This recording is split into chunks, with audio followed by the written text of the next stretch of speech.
Um grande abraço aos nossos irmãos que estão no Facebook, nos acompanhando, né, no chatzinho ali, junto com o link do YouTube, né, do Hangout também.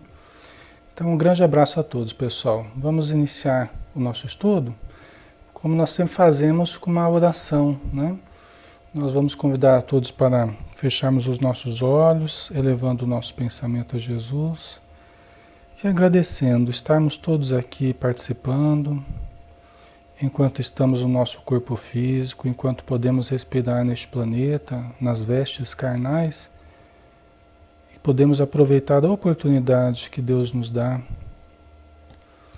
de revermos as nossas atitudes, de modificarmos hábitos, de repensarmos conceitos, reconsiderarmos o nosso modo de sentir e de reagir, e podermos estar juntos, participando na obra divina da evolução, auxiliando o planeta, auxiliando uns aos outros, colaborando com as atividades das cidades nas quais vivemos e convivemos, no grupo familiar que fomos chamados a conviver, no grupo religioso, na nossa vida, Senhor, que nós temos para usufruir todos os dias, aprendendo, servindo, amando, sendo amados também, mas sempre podendo avançar um pouco mais, nos sensibilizar um pouco mais, desenvolver a humanidade que há em nós, para quem sabe, com o tempo, podemos também desenvolver os potenciais superiores que jazem ainda latentes dentro de cada um de nós. Abençoa os nossos irmãos que estão conosco na oração e todos aqueles que estão passando por dificuldades no plano físico e também no plano espiritual. Os irmãos que se aconchegam perto de nós, se aproveitando também da oração, do estudo, aurindo forças para a caminhada espiritual. Muito obrigado por tudo, Senhor. Que a luz do Teu amor nos permeie o coração e o pensamento, hoje e sempre. Que assim seja.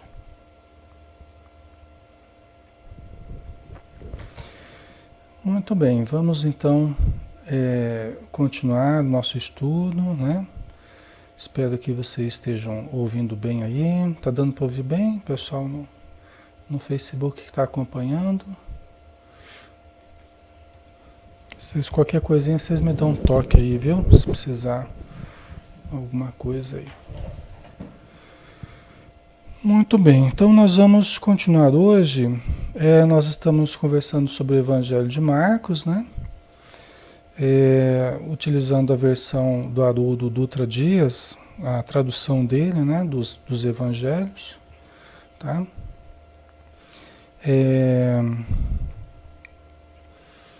Nós vamos pegar hoje o capítulo 10, versículo 13, tá? Capítulo 10, versículo 13, as crianças e o reino dos céus. Vou pegar minha aguinha aqui. As crianças e o reino dos céus. O último que nós fizemos foi sobre o divórcio, né? O ensino sobre o divórcio. Tema importante também, né? Ok, vamos lá.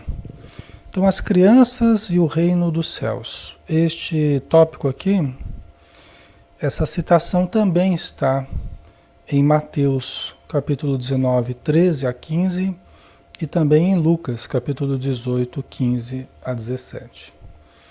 Isso a gente fala, pessoal, e sempre tem, na medida do possível, aqui na frente dos tópicos, quais outros evangelistas falaram sobre esse assunto, ou sobre esta passagem, tá? É por isso que se coloca, né, também essas referências aqui. Até porque existem passagens que somente um evangelista falou, os outros não citaram nada, tá? E tem outras que todos os outros também citaram, né? Às vezes o Mateus citou, o Lucas, o Marcos, o João, todos citaram, né? Isso é bom para a gente entender, né? E dá até mais confiabilidade, vamos dizer assim, dá até mais, né, fidedignidade àquela citação, né? Não que uma citação que só fosse feita por um não tivesse credibilidade, né? Mas é lógico que se vários citaram é porque aquilo é algo que ficou mais marcado, né? Tá? Então vamos começar, né? Vamos começar o estudo então.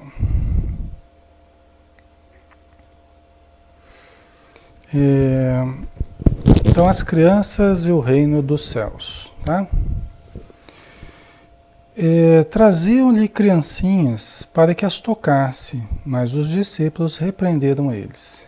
Mas vendo isso, Jesus indignou-se e disse: Deixai vir a minhas criancinhas e não as impeçais, pois delas é o reino de Deus. Amém vos digo, quem não receber o reino de Deus como uma criancinha, de modo nenhum entrará nele. E abraçando-as, as abençoava, impondo as mãos sobre elas, né? Ok, pessoal. O link é o mesmo, tá, pessoal? O link é o mesmo, tá? É o mesmo evento lá, tá? Não tem problema. Quem está com o link antigo ali, é o mesmo link, tá? Só a conexão que voltou, ok? Então não tem problema. Pessoal, as crianças, né? Então, Jesus conversando com os discípulos, né, trouxeram algumas crianças para que ele as tocasse. Por quê? Porque era já uma prática comum as pessoas que precisavam, né, que estavam doentes, ou que os pais achavam que tinham alguma necessidade, né? Hoje em dia as crianças estão com tantas necessidades, né? Às vezes não está aprendendo direito, está desatenta, está com pesadelos, né? São vários problemas, né? Está muito traquina, às vezes a criança está muito traquina, está aprontando demais, os pais já ficam meio preocupados, né? E já procuram os meios de ajudar. Naquela época não era muito diferente, né, pessoal?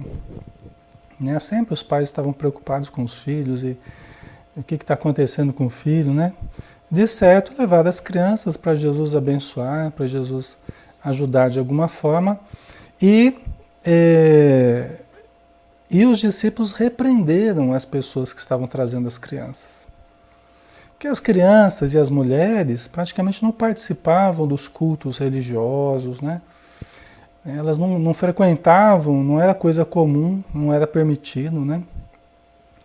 Que estivessem ali participando ativamente, né? Dos cultos, né? Então, eram mais os homens e os adultos, né?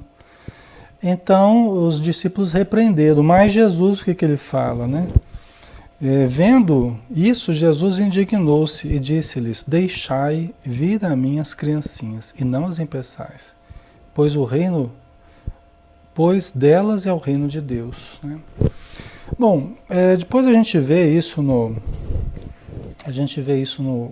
Evangelho segundo o Espiritismo, né?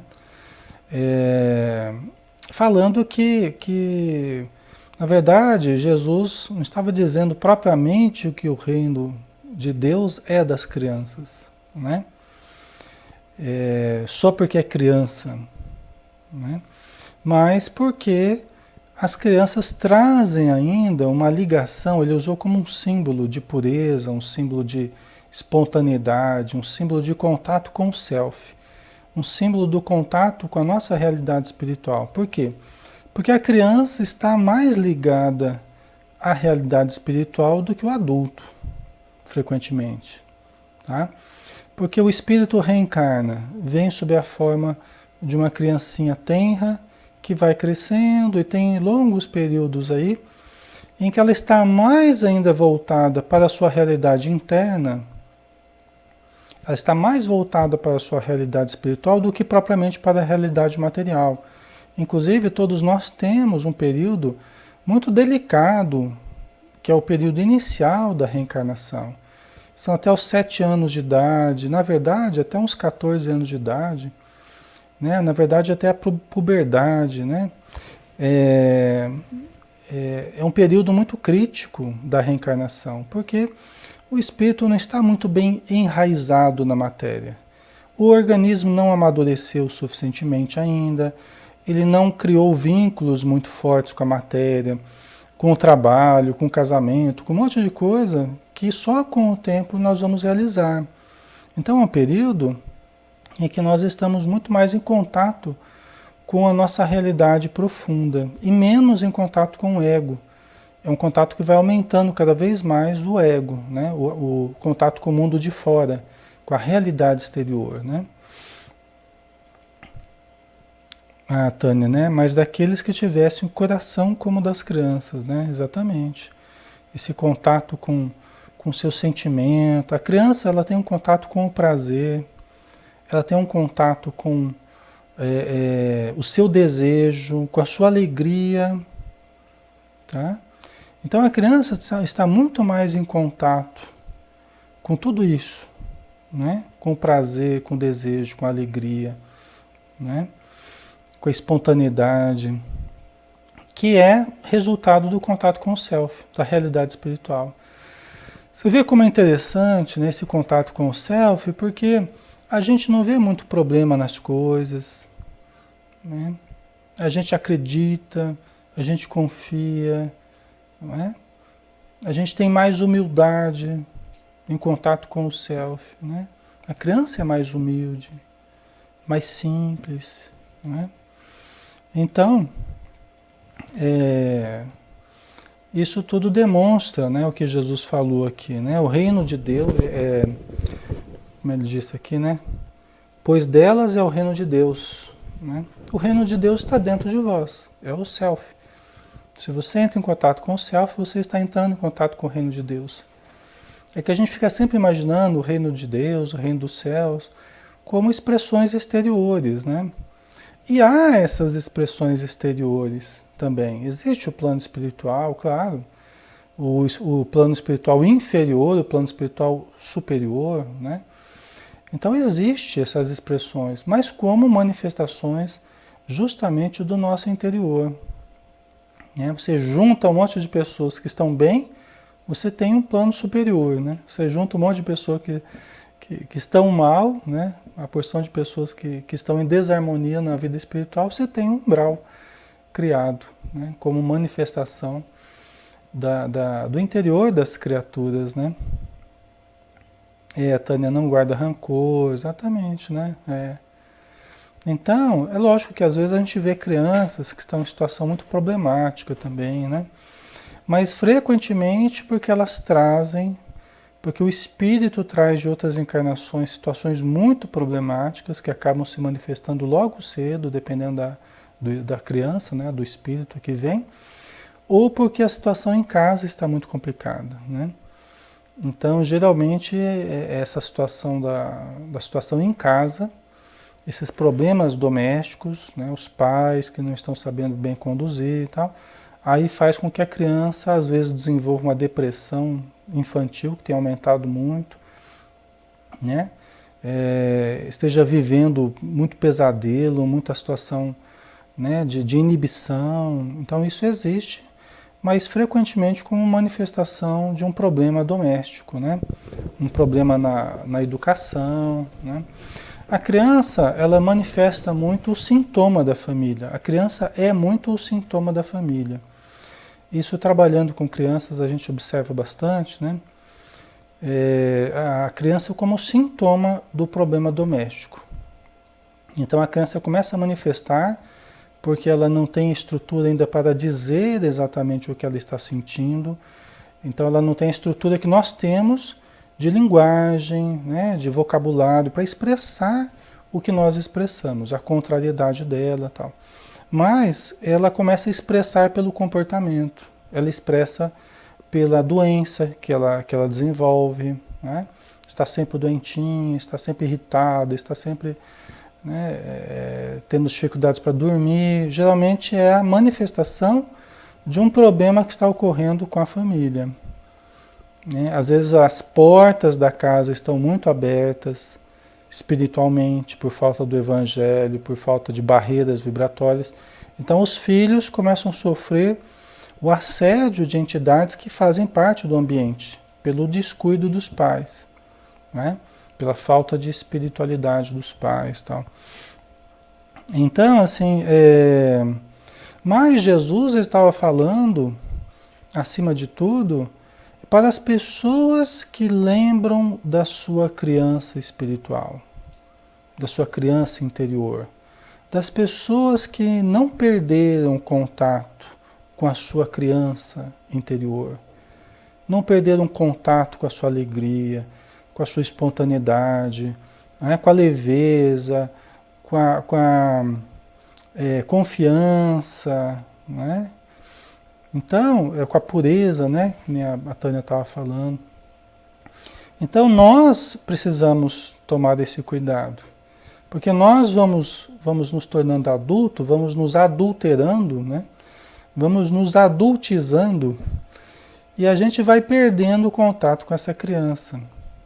E isso coincide com a perda do sentido existencial, né? A perda da vontade de viver, a perda de um monte de coisa importante, né?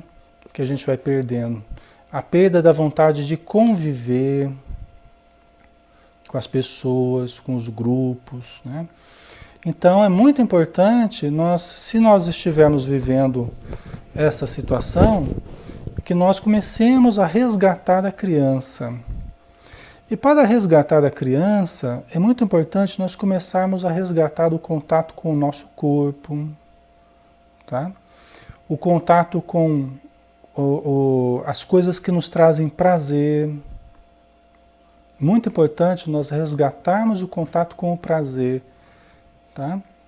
O prazer lícito, o prazer saudável. Nós voltarmos a sorrir, né? A nos alegrar com as coisas. Fazer esse trabalho de realizar coisas simples, coisas que as crianças faziam, que a gente foi deixando de fazer, né? E que nós podemos resgatar, a brincadeira, tá? Essa convivência com as coisas mais lúdicas. Tem muitos empresários aí que hoje em dia tem que voltar a brincar um pouco, né? Buscam até psicólogos, buscam terapeutas ocupacionais, buscam vários profissionais motivacionais aí para voltarem a brincar. Então o profissional leva os profissionais tudo de terno lá,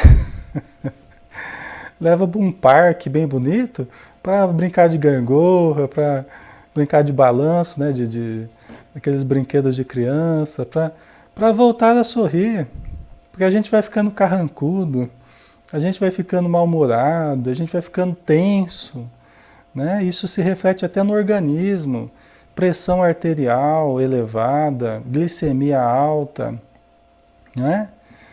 Dores de cabeça frequentes, resultado da tensão, problemas posturais, a gente vai ficando torto também, né?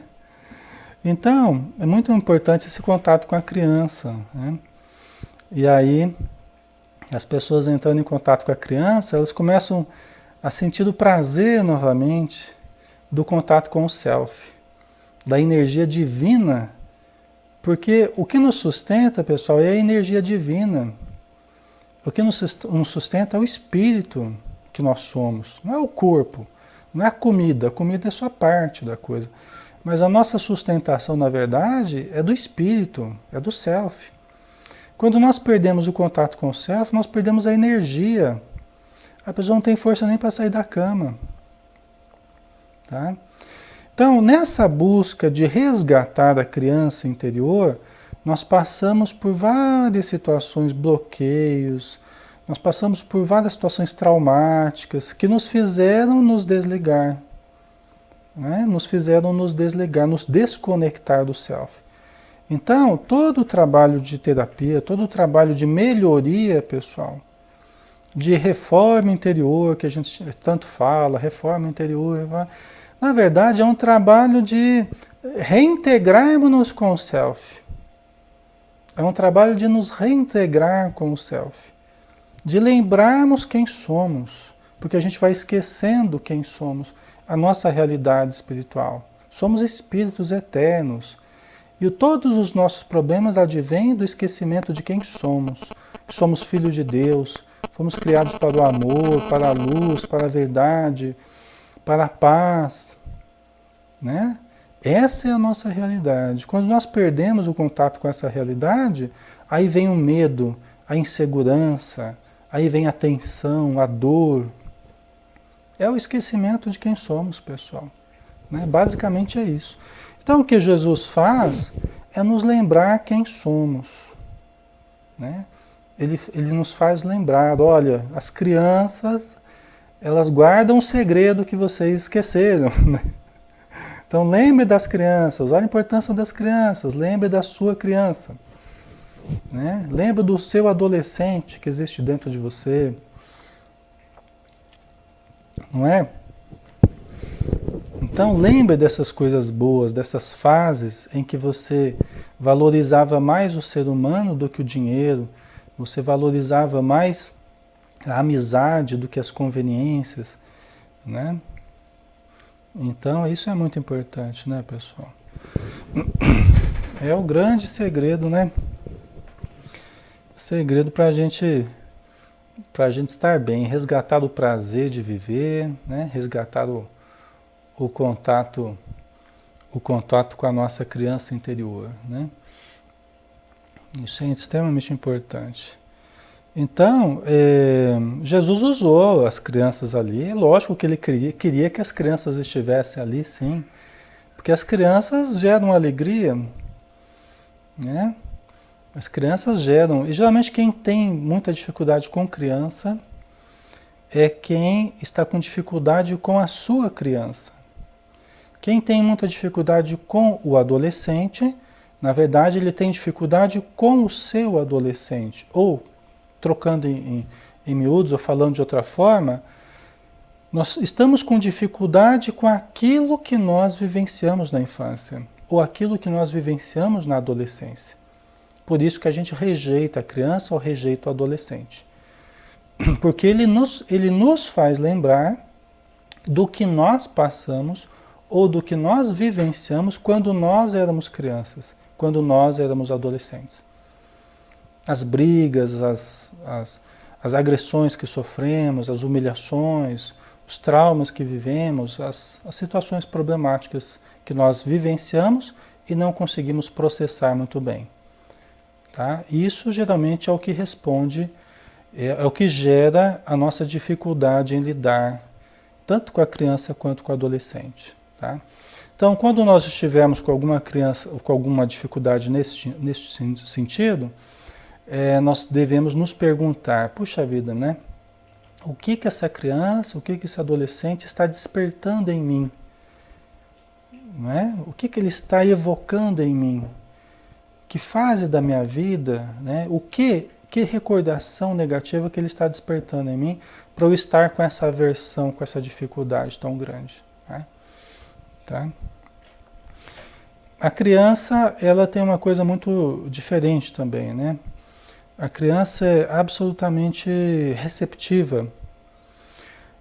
A Maria colocou, é uma verdadeira esponja, né? Porque acontece um fenômeno muito interessante, né?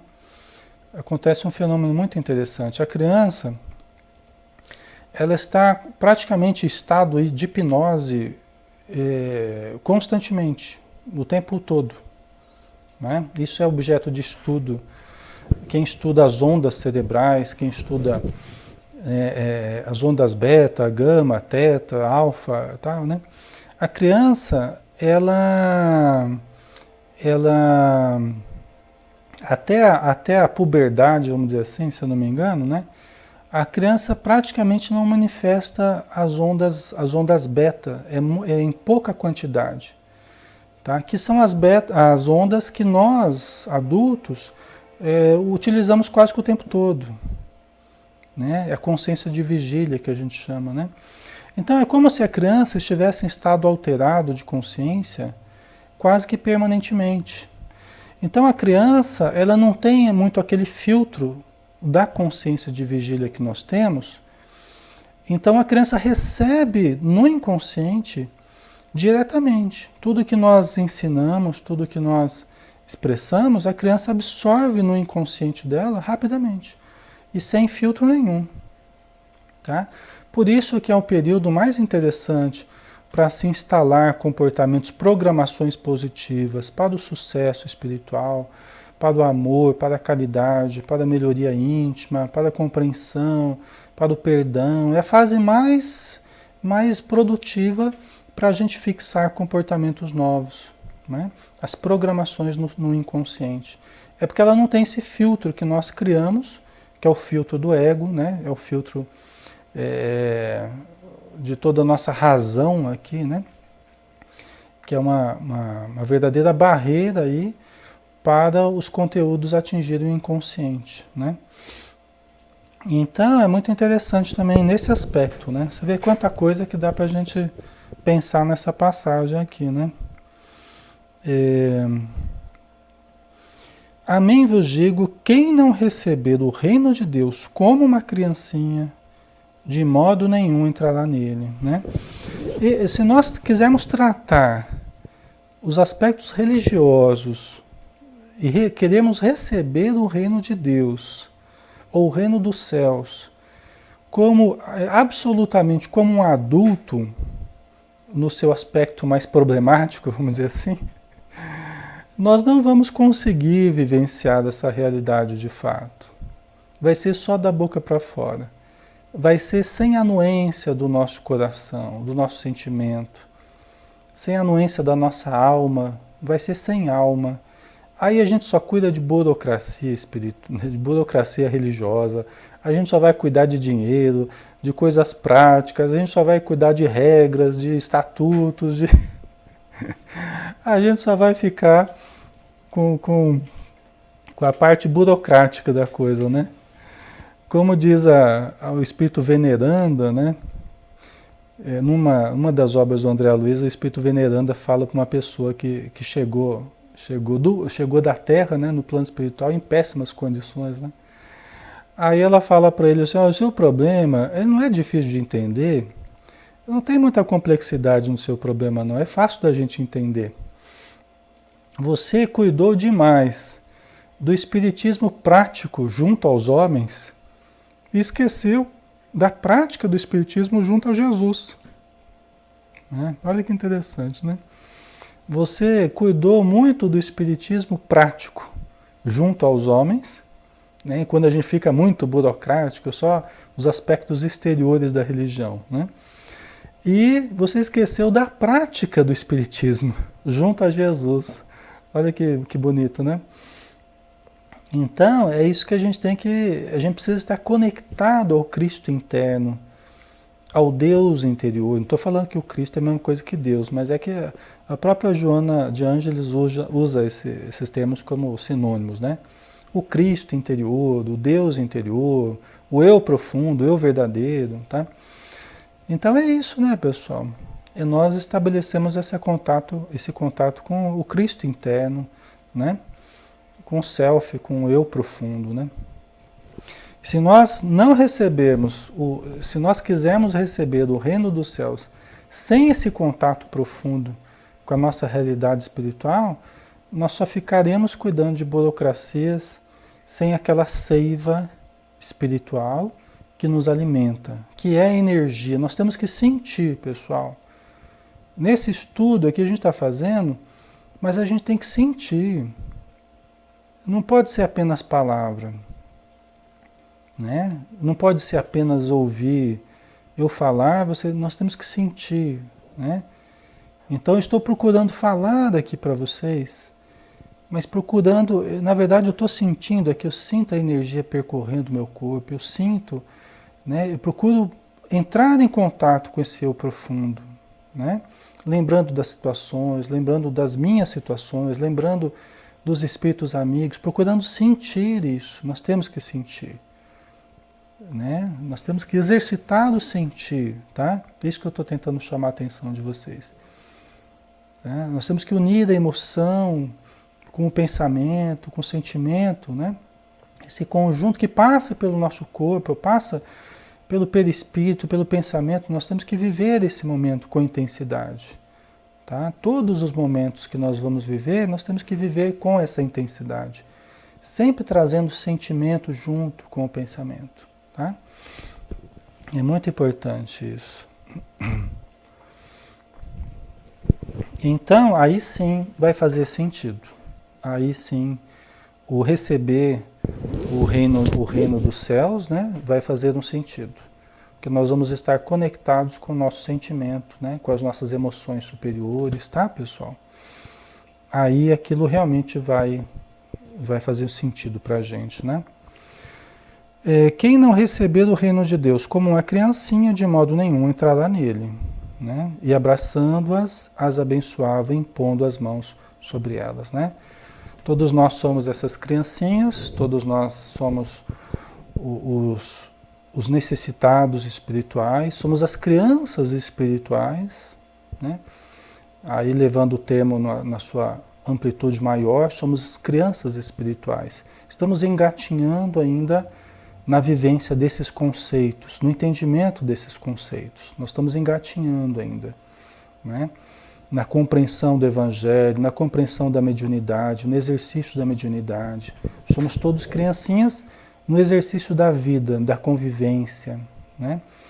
Então nós temos que nos fortalecer, né? Por isso que Jesus falava, né? Eu sou o alimento, né? O pão da vida e a luz do mundo, o leite que fortifica os fracos, né? A Adriana está dizendo, ontem eu ouvi que Chico Xavier só foi o médium que foi, porque antes de ser médium ele foi o homem Chico Xavier. É isso aí, né? Claro, né, Adriana, é isso mesmo. Né? Antes de sermos médiums, somos seres humanos, devemos cuidar da pessoa que somos, né? É perfeito, é isso mesmo, né? Certo? Então vamos para um outro tópico aqui, que é curtinho também, né? O jovem rico, capítulo 10, versículo 17. Isso está também em Mateus capítulo 19, 16 a 22 e Lucas 18, 18 a 23. Ok? Então vamos lá. E pondo-se a caminho, um homem, correndo para ele e ajoelhando-se diante dele, o interrogava: Bom mestre, que farei para herdar a vida eterna? Né? Então, bom mestre, né? E pondo-se a caminho, um homem correndo para ele, ajoelhando-se diante dele, o interrogava: Bom mestre, que farei para herdar a vida eterna? Disse-lhe Jesus: Por que me dizes bom? Ninguém é bom senão um, Deus. Então, a primeira coisa que nos chama a atenção, né? Primeira coisa que nos chama a atenção aqui, nessa conversa com esse homem, né? Com esse rapaz, que se aproximou de Jesus, se ajoelhando, né? E interrogando, né? O que farei para herdar a vida eterna? O que farei para herdar a vida eterna? Né? Para conseguir aí a vida eterna, para alcançar a vida eterna, né? Pessoal, a gente tem que olhar cada palavra que na verdade tem um sentido, né? Herdar a vida eterna, né? Primeira coisa que a gente pensa, mas peraí, todos nós não vamos herdar a vida eterna? Nós não somos eternos todos? Nós não somos eternos todos? Somos todos eternos, né? Não haveria por que nós termos que herdar a vida eterna, porque não é uma coisa que só nós vamos obter, o outro não vai obter, né? É algo que todos nós teremos, todos nós temos já. Nós somos indestrutíveis, somos espíritos eternos. Nada vai nos destruir, ok? Então a primeira coisa que chama a atenção aqui, não que esteja errado isso que o rapaz está falando, ou que Jesus vai falar, de forma alguma. Né? Só estamos ampliando um pouquinho para a gente entender, relativizando esses termos aqui para a gente entender melhor. Né? Então, a princípio, somos todos eternos, todos somos indestrutíveis e todos já temos a eternidade. Né? Então, o que será que está se dizendo aqui? Como herdar, o que se quer dizer herdar a vida eterna? Não é? Nós podemos pensar em algumas coisas, né? Talvez como um sinônimo aí de ir para um lugar bom, né? Ou, talvez mais importante do que isso, não precisar mais reencarnar, talvez, né? Ganhar um lugar bom é herdar a vida eterna, né? Aquela entrar em contato com aquele mundo, né? Onde a gente relembra que a gente é eterno, onde a gente relembra as coisas boas que podemos viver espiritualmente, né? Na eternidade. Mesmo que a gente tenha que reencarnar de novo, ok. Mas a gente relembra o espírito eterno, a gente relembra, deve ser uma boa, né? Deve ser muito gostoso você estar em nosso lar, em céu azul, alvorada nova, né? Parece que aquilo vai continuar para sempre, aquela situação tão boa, tão agradável, né? Depois, dependendo da nossa condição, a gente tem que reencarnar, né? E herdar a vida eterna pode ser entendido também como os espíritos que não precisam mais reencarnar. Ou seja, não precisa mais passar pela experiência da morte corporal. Então vai viver apenas a eternidade a partir de agora. Pode ser, a gente não sabe exatamente o que ambos quiseram dizer aí, né? Só eles mesmo para explicarem para a gente. Mas a gente pode tentar deduzir conforme a informação que a gente tem, né? Bom mestre, que farei para herdar a vida eterna? Primeira coisa que Jesus faz, já começa a cortar o barato do rapaz aqui, né? Por que me dizes bom?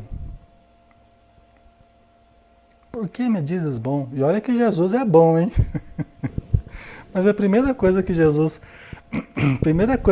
começa a questionar é por que você está usando um adjetivo, por que você está me qualificando, por que você está usando um adjetivo bom antes de você colocar a questão da vida eterna. E por que você está usando esses adjetivos? Esse adjetivo bom? Né? É uma primeira questão para a gente pensar. Emmanuel nos diz que o elogio pessoal é um veneno diferente. Ele fala assim, ele fala desse jeito, pessoal. Vocês podem procurar, vocês vão encontrar. Nos livrinhos que ele aborda o Evangelho, Emmanuel fala assim, que nós temos que armar campanha permanente contra o elogio pessoal. Por quê? Porque isso é muito utilizado como meio de manipulação, é muito utilizado por nós egoicamente como maneira de manipularmos, de controlarmos as pessoas. Né? Isso é muito, porque isso a lisonja, né? Nós temos que nos armar permanentemente contra a lisonja. Não que a gente não vai receber com carinho as expressões, né, que façam com relação a gente, não que a gente não vai receber com carinho, com consideração. Ninguém vai brigar com alguém só porque o outro está nos elogiando, pelo amor de Deus, né, pessoal? Seria até uma falta de tato nossa. A gente vai receber com carinho. Ah, muito obrigado, tal. Não mereço, mas... mas, intimamente, não deixarmos que aquilo assule a nossa vaidade, assule as expressões já tão problemáticas do nosso ego. Né? Isso que a gente tem que se armar, que o Emmanuel fala. Né? Então, a defesa permanente contra o veneno do elogio pessoal. Porque a pessoa já chega elogiando. Né? Você pode esperar que o negócio vai complicar, né? A pessoa já chega elogiando. E tem pessoas que usam isso com uma habilidade muito grande para abrir espaços em grupos, em situações, em trabalhos, em empregos. A pessoa tem uma habilidade muito grande de usar a lisonja, de usar a técnica da bajulação para alcançar objetivos. Aqui no caso, o objetivo talvez fosse alcançar o reino dos céus, né? Já começou elogiando Jesus, né? Você vê que os fariseus faziam muito isso. Aqui no caso não era o fariseu, né? Mas os fariseus faziam muito isso. Bom mestre! Né? E Jesus já fala, já vem, lá vem. Eram sempre aqueles que ficavam ressaltando Jesus. Por quê? Porque as pessoas que gostam disso, são muito vaidosas, elas gostam de ser muito ressaltadas, elas ressaltam muito os outros. Vocês entendem? Porque aquilo que elas gostam que façam com elas, elas fazem muito com os outros. É assim, né? Então elas gostam que as pessoas fiquem fazendo reverência, né? Então elas ficam reverenciando muito os outros. Ficam muito, né? É bem isso, né? É o que os fariseus faziam, né? E aí depois eles soltavam aquelas para Jesus, para desconcertar Jesus, para, né? Então os elogios, a queima-roupa, né? O Emmanuel fala muitas vezes esses elogios a queima-roupa, né? Aqueles que são até desconcertantes às vezes. As pessoas falam coisas às vezes que até desconcerta a gente, constrange, né? Então Tânia, bajulação quase não existe nos tribunais, né? Então são coisas que a gente tem que tomar cuidado. E a primeira coisa que o rapaz fez aqui é bom, né? Como é que ele falou aqui? Bom mestre, né? Que farei para herdar a vida eterna? Né? Esse aqui parece aquele personagem da escolinha do professor Raimundo, né? Aquele que faz somebody love, né? Aquele que... né?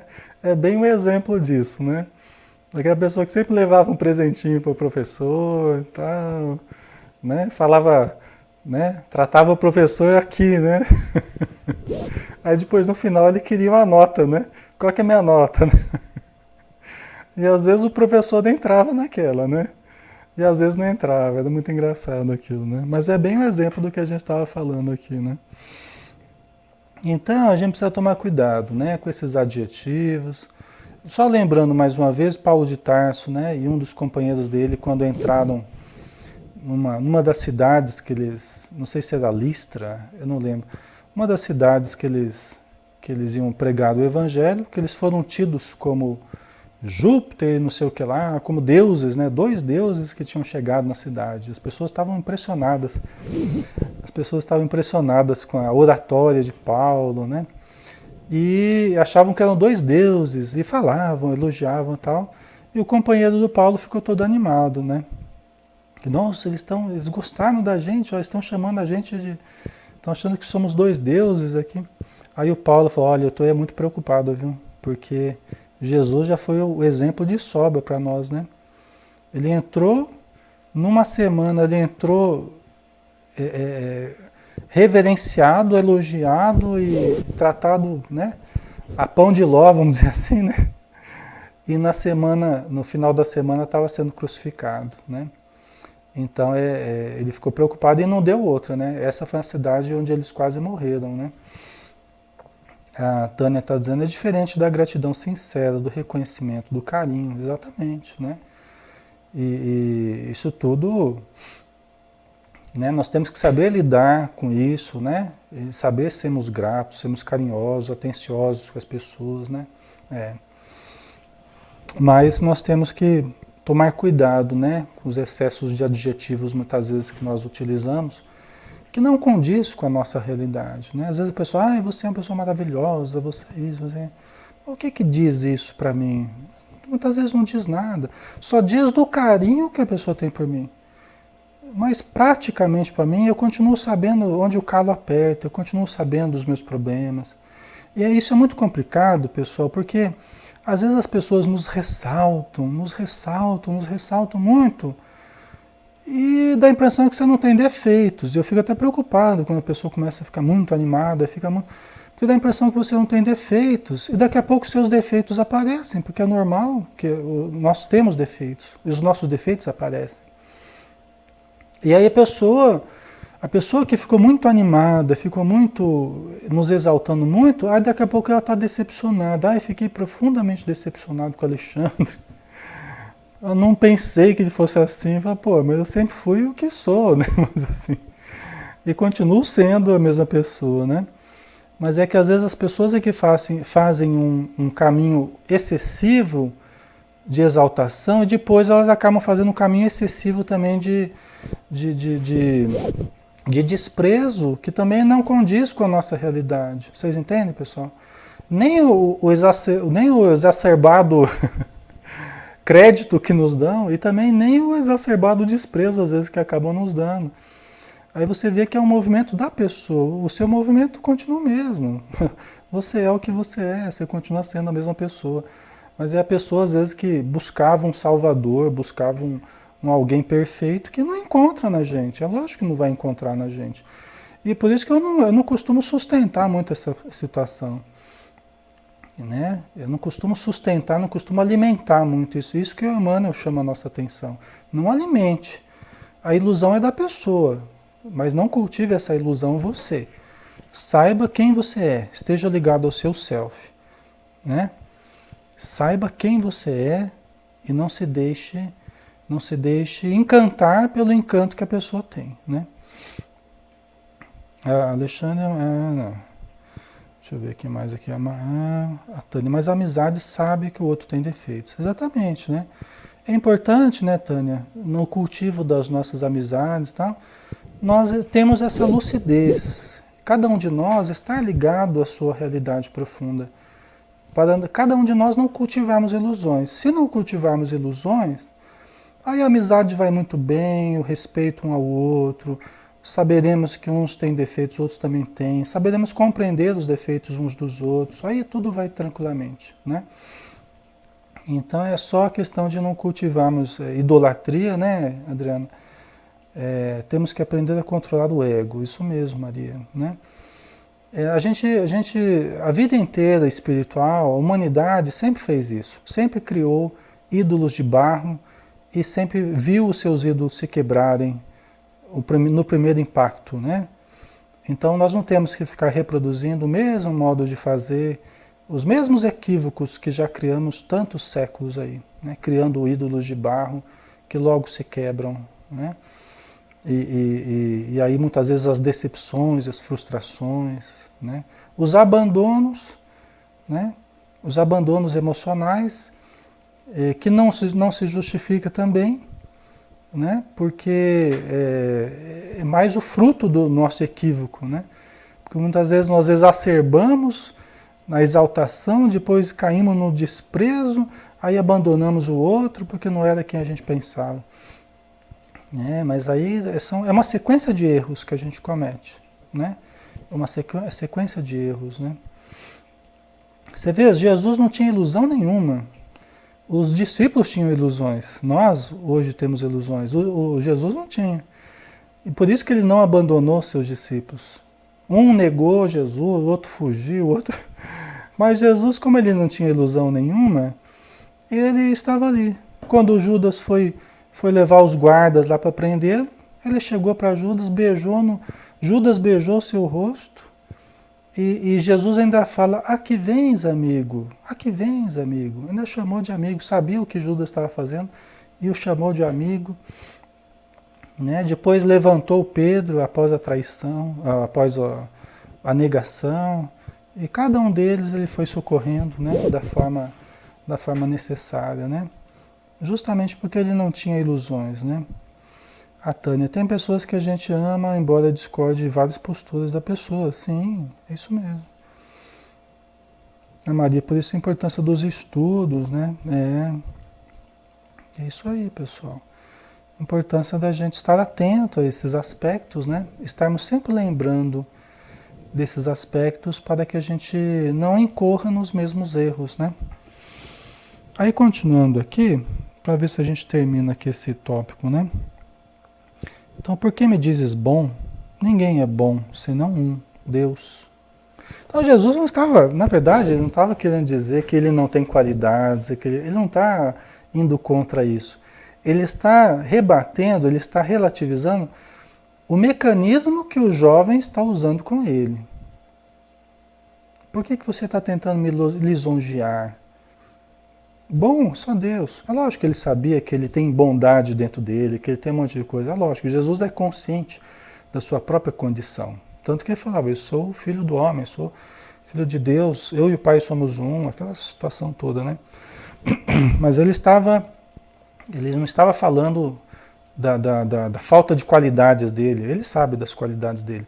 Mas ele estava trabalhando os problemas egóicos do rapaz, né? Sabes os mandamentos: não matarás, não adulterarás, não roubarás, não prestarás falso testemunho, não defraudarás, honra teu pai e tua mãe. Né? Quer dizer, você sabe o que você tem que fazer. Né? Então Jesus sabia da cultura dele, sabia do entendimento dele. Né? Então Jesus falou, ó, você tem os mandamentos. Né? Você sabe o que fazer para herdar a vida eterna. Né? Para evoluir, para viver uma condição espiritual superior. Você sabe o que precisa, né? Por que você está me perguntando? E mais do que isso, por que você está me lisonjeando, né? Ele lhe disse, mestre, guardei todas estas coisas desde a minha juventude. Né? Então o rapaz, na verdade, o rapaz estava dizendo, o rapaz, tudo bem que ele tinha uma autovisão boa. O que é uma coisa boa? Falou, olha, eu estou tentando seguir, desde pequenininho, estou tentando seguir aqui os ensinamentos, estou guardando esses ensinamentos, tentando ser uma pessoa justa. E talvez o fosse mesmo. A gente não sabe exatamente, mas talvez o fosse, uma pessoa realmente justa, uma pessoa boa, né? Estava tentando viver retamente, desde a juventude, né? E Jesus, fitando, o amou e lhe disse, uma coisa te falta. O problema, pessoal, é assim, às vezes a gente vê pessoas muito boas, de muita virtude, com muita condição, mas que por um motivo ou por outro, a pessoa começa a achar também, um certo complexo de superioridade, né? A pessoa começa a achar que às vezes não precisa mais de tanto de estudo, começa a achar que não precisa mais tanto de ajuda, ou de participação, ou de se fortalecer. Não, mas isso aí eu já li, isso aí eu já estudei, isso aí eu já conheço. Ah, vamos participar online. Não, mas isso aí eu já... Aí você vê que a pessoa é boa, tem conhecimento, tem uma boa... Mas ela ainda precisa de algumas coisas, que está mantendo alguma dificuldade ainda na vida da pessoa. E às vezes até a gente procura alertar, fala, olha, vamos participar, vamos continuar estudando. E a pessoa vai criando algumas resistências, né? Como até estivesse superior a tudo isso, né? E nós sabemos, pessoal, que nós temos que estar o tempo todo aprendendo, abertos. Nunca é demais, nunca é suficiente o que a gente sabe, porque nós temos que aprender cada vez mais, abertos às experiências, né, que a vida nos traz. Nós temos que ser flexíveis, né? Às vezes a gente começa a perceber uma certa rigidez da pessoa, né? E falta de receptividade, né? Então isso já começa a ser um problema na vida da pessoa se ela não perceber isso, né? E todos nós temos fragilidades, né, Tânia? Todos nós temos fragilidades. Todos nós temos problemas. Não adianta a gente achar que já está por cima da carne seca. Ah, eu já estou forte, eu já conheço, já... Não. Porque a vida vai nos mostrar que nós temos áreas muito problemáticas ainda. A vida vai nos mostrar que nós temos um lado sombra, que nós precisamos iluminar ainda esse lado sombra.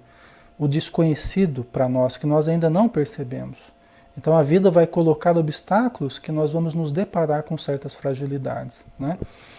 Então nós temos que manter essa atitude ainda vigilante, né? E receptiva, né? Então já chama a atenção isso do rapaz, né? Não, mas eu guardei desde a minha juventude isso tudo. Mas Jesus o amou, né? Jesus estava ali movido por um sentimento muito bom, muito positivo pelo rapaz. Talvez até uma simpatia ali pelo rapaz, né? Certamente. Ele disse, uma coisa te falta. Jesus já percebeu na antevisão, na facilidade dele, na clara evidência de Jesus ali, né? Ele já percebeu a realidade do rapaz, né? Uma coisa te falta. Vai, Vende o quanto tens, dá aos pobres e terás um tesouro no céu. Vem e segue-me. Né? Então ele percebeu que o rapaz ele tinha muita condição, porque não é qualquer um que Jesus falava, vem e segue-me. Muitos quiseram seguir Jesus e Jesus não permitiu. Falou, não, vai lá, cuida da tua família, cuida dos teus afazeres, tal, seja uma pessoa justa. Mas esse, ele falou, vem e segue-me. Porque certamente ele percebeu a condição do rapaz. Mas desde que ele fizesse o que, desde que ele cuidasse desse ponto frágil dele ainda. Porque ele devia ter várias virtudes, mas um ponto ainda ele tinha frágil, que era talvez o excessivo apego à sua condição social, às suas posses, aos seus afazeres, aos seus bens, né, vamos dizer assim, né? Então, talvez esse fosse o maior problema. Aqui a gente precisa relativizar, né?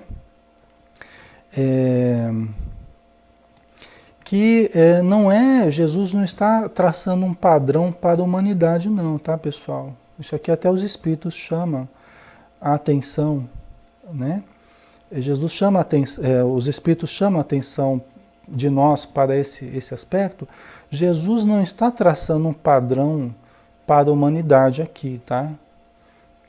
É uma coisa que a gente precisa tomar cuidado. Ele não está dizendo assim, ó, todo mundo que tem dinheiro vende tudo que você tem e dá aos pobres e vem e me segue. Não é isso que Jesus está falando. Para cada pessoa, ele usava uma medicação diferente. Para cada pessoa, com cada problema específico, ele usava um remédio, né? Uma atitude remédio, né? Específica. Uma atitude, uma mudança comportamental. Porque senão, pessoal, a gente só ia ter pobre. Aliás, para quem que a gente ia vender, né? Para quem que a gente ia vender tudo, né? Se só tivesse pobres, né? Então não é o objetivo, não é que a gente tenha uma miséria no planeta inteiro para todo mundo ir para o céu. Não é, lógico que não é isso. O primeiro rico é Deus, né, pessoal? A gente vê lá no Evangelho segundo o Espiritismo. Então está provado que a riqueza é fator de progresso. Não tem problema nenhum você ter recursos. O problema é o que você faz com os recursos, tá? Nunca é demais a gente falar a respeito disso, porque eu não gosto de alimentar o sentimento de que ter recursos é um pecado. Nós já cometemos muito esse equívoco no passado, tá? Nós não podemos continuar alimentando esse discurso, né? Então, para ele, era interessante se despojar dos seus haveres, porque aquilo, para ele, era peso inútil. Ele precisava se desfazer desse peso inútil, né? Para uma outra pessoa, certamente o ideal era manter ali a sua empresa, era manter os seus haveres, era aprender a administrar. Para ele, especificamente, o melhor era se desprender. Pelo menos isso que deu a entender, né? Jesus deu a entender aí, né?